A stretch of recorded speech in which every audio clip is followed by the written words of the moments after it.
Hello everyone, welcome to easy prep semester. RGP Bhopal students, आप सभी के फर्स्ट सेमेस्टर के एग्जामिनेशंस आ चुके हैं और यहाँ पर एक बहुत ही इंपॉर्टेंट सब्जेक्ट आपको देखने को मिलता है, that is English for communication.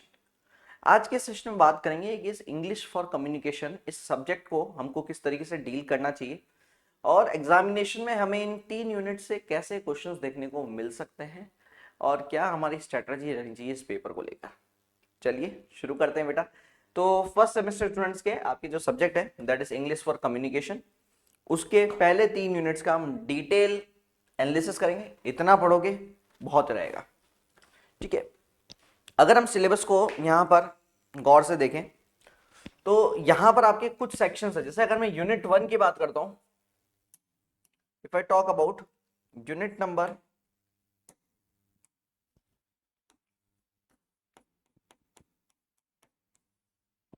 First, अब यहां से आपका पैटर्न क्या रहता है।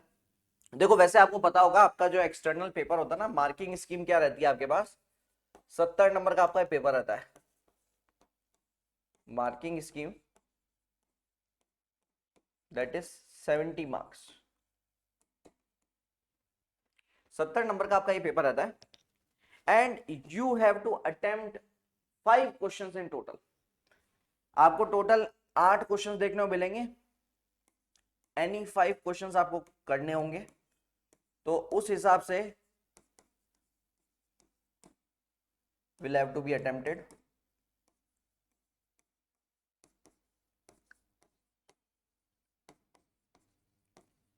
उस हिसाब से एक क्वेश्चन यहां पर बनता है 14 मार्क्स का। तो एक क्वेश्चन यहां पर either it will be asked for 14 marks, और जो जनरल स्कीम 14 मार्क्स से भी ज्यादा देखने को मिलती है दैट इज 7 + 7 मार्क्स।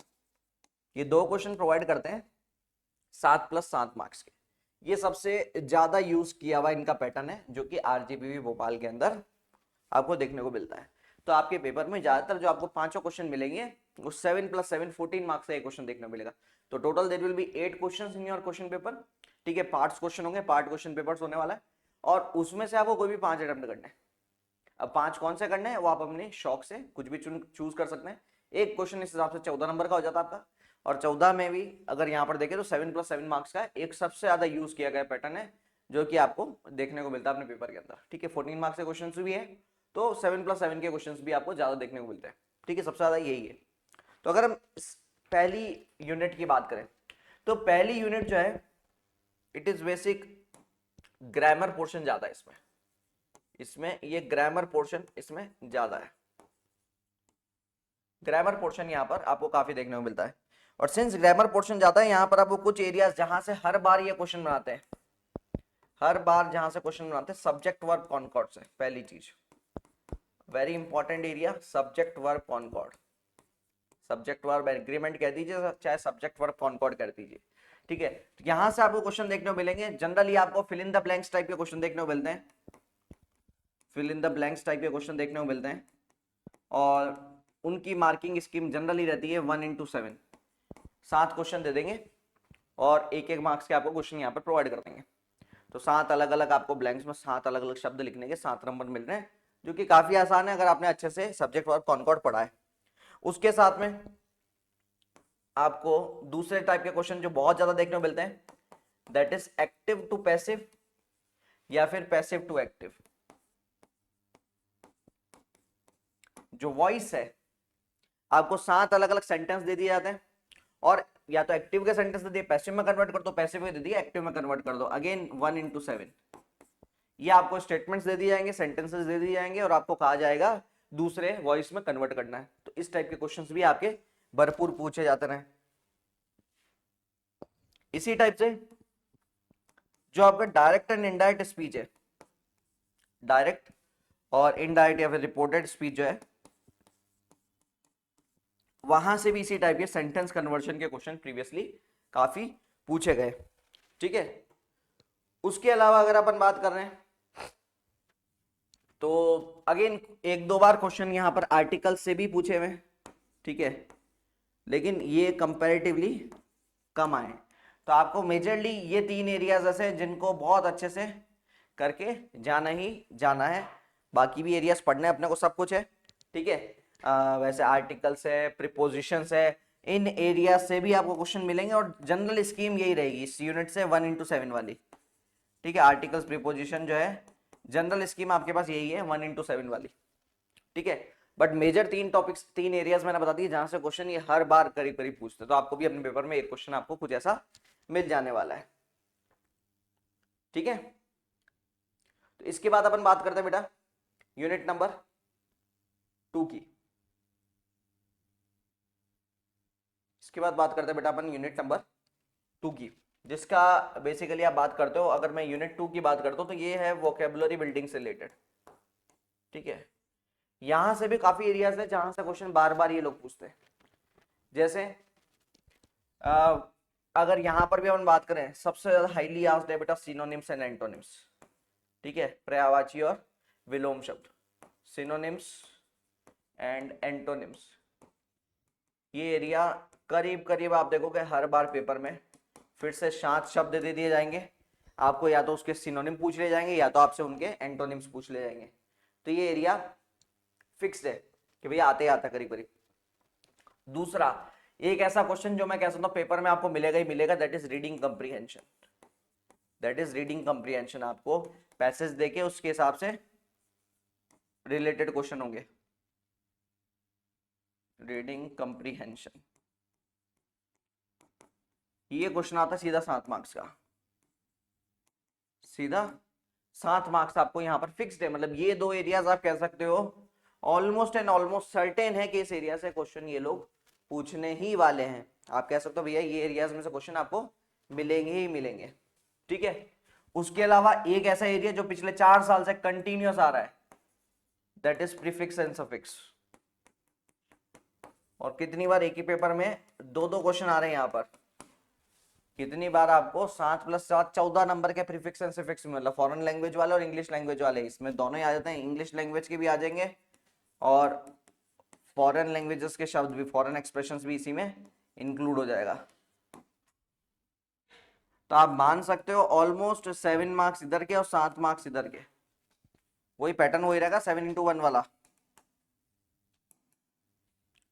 7 into 1, ठीक है।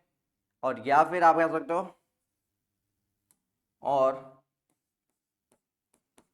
तो काफी जगह ऐसा भी हुआ है कि 2-2 क्वेश्चन में प्रीफिक्स एंड सफिक्स पूछ लिए। तो ये पिछली बार करा है इन्होंने पेपर, पिछली बार का पेपर आप देख लीजिएगा, उसका पिछली बार का देख लीजिएगा, तो 2-2 क्वेश्चन आपको प्रीफिक्स एंड सफिक्स हो जाएगा। 14 नंबर जो है केवल प्रीफिक्स और सफिक्स आपको लेकर दे रहे हैं, तो मेरे हिसाब से बहुत ज्यादा इंपॉर्टेंट है, काफी ज्यादा इंपॉर्टेंट हो जाता है, ठीक है। कुछ इसी तरीके से अगर हम मॉड्यूल नंबर 3 की बात करते हैं, अगर हम लोग यूनिट नंबर 3 की अगर अपन चर्चा करें, ठीक है, तो यहां से अभी तक ये जितनी भी यूनिट्स थी वो सब पार्ट क्वेश्चंस वाली थी। तीसरे के अंदर कुछ स्पेसिफिक एरियाज जहां से 7-7 नंबर का क्वेश्चन बार बार बने, ठीक है।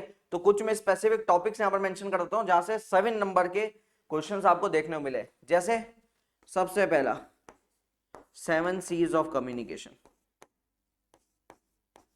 जैसे 7 C's of communication, coherent, clean, clear, concised, सीधा 7 मार्क्स का आपको यहाँ से क्वेश्चन देखने को मिला है। तो ये भी आपको अच्छे से पढ़ के जाना ही जाना है।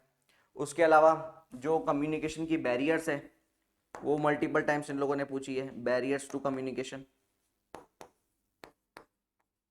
वो भी इन्होंने यहाँ से, मतलब जो भी क्वेश्चन आएगा वो 7 मार्क्स का ही आपको देखने को मिलने वाला है।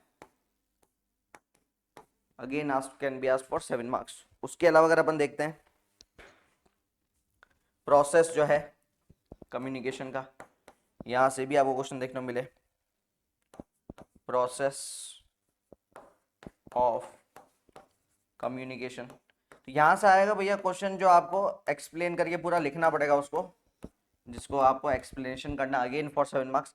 या फिर यहां पर आपके लिए इंपॉर्टेंट जो आएगा आपके लिए oral written communication, oral and written communication. तो ये एरिया से यहाँ पर क्वेश्चन आपको काफी देखने को मिलने वाले हैं। तो ऑलमोस्ट एंड ऑलमोस्ट कह सकते हो आपको कि आपके पेपर का काफी बड़ा हिस्सा अपन ने यहाँ पर आज के इस 10 मिनट के सेशन में डिस्कस कर लिया। तो इस 10 मिनट में हमने देखा कि ये जो पहली 3 यूनिट्स है यहाँ से किस तरीके का आपका पेपर का बाइफरकेशन रह सकता है और किन एरियाज पे आपको फोकस करना है। तो आप यहाँ पर देख सकते हो ऑलमोस्ट एंड ऑलमोस्ट यहाँ पर कह सकते हो आप एटलीस्ट नहीं करते हुए भी आपका 40 से 50 नंबर का पेपर केवल ये जो एरियाज लिखे हैं ना इन्हीं में से कहीं ना कहीं से पड़ेगा। 40 to 50 मार्क्स का जो पेपर है वो ऑलमोस्ट एंड ऑलमोस्ट ये जितने एरियाज आपने मेंशन किए यहां से बन ही जाएगा। सो इस सेशन को हम लोग करेंगे यहीं पर कंक्लूड। तो एक छोटी सी इंफॉर्मेशन आप सभी के साथ शेयर कर देता हूँ और यूनिट 4th 5th के लिए जुड़े रहिए इजी प्रेप सेमेस्टर चैनल के साथ। 4th और 5th यूनिट का एनालिसिस भी मैं जरूर आप सभी के लिए लेकर आऊंगा। तो अगर मैं यहाँ पर बात करूँ इजी प्रेप सेमेस्टर एप्लीकेशन की तो यहाँ पर आपको मिलते हैं अपने सभी सब्जेक्ट्स के बेहतरीन कोर्सेस। देखिए इजी प्रेप सेमेस्टर ऐप आप लोग डाउनलोड कर सकते हैं प्ले स्टोर से और यहाँ पर अगर आप देखते हो तो ये जो सब्जेक्ट्स है बहुत ही डिटेल्ड वे में आपको अपने इंजीनियरिंग के सभी सब्जेक्ट्स प्रॉपर एक्सप्लेनेशन के साथ मिलने वाले, ना केवल थियोरेटिकल लेक्चर बल्कि उनके साथ साथ प्रीवियस ईयर और मोस्ट एक्सपेक्टेड क्वेश्चंस की प्रैक्टिस भी मिलने वाली है आपको। तो इससे ना केवल आपको ये पता चलेगा कि भैया वहां से कैसे कोई चीज क्या पढ़ना है बल्कि उसके साथ ये भी पता चलेगा कि प्रीवियसली आपके पेपर्स में किस तरीके से क्वेश्चंस पूछे भी गए। अच्छा, लेक्चर की पीडीएफ नोट्स आपको मिलने वाली है। जो एप्लीकेशन है वो आपके टैबलेट पर, लैपटॉप पर, मोबाइल फोन्स पर सब जगह 24/7 आप उसको एक्सेस कर पाएंगे। और अभी ऑफर टाइम में सब्जेक्ट पैक्स जो है वो मात्र 599 रुपए में अवेलेबल है। यानी 999 का जो सब्जेक्ट पैक है वो अभी डिस्काउंटेड रेट्स में केवल 599 में अवेलेबल है। तो करना क्या है बेटा, यहाँ से इस क्यूआर कोड को स्कैन करना है या फिर प्ले स्टोर पे जाना है, डाउनलोड करना है इजी प्रेप सेमेस्टर ऐप और अपने सब्जेक्ट को सर्च करके यूनिवर्सिटी में अपने सेमेस्टर के साथ में अपने सब्जेक्ट्स को सर्च करते हुए बेहतरीन प्रिपरेशन की तैयारी में जुट जाना है। तो ऐसे ही और सेशंस के लिए जुड़े रहिए इजी प्रेप सेमेस्टर के साथ। Thank you so much.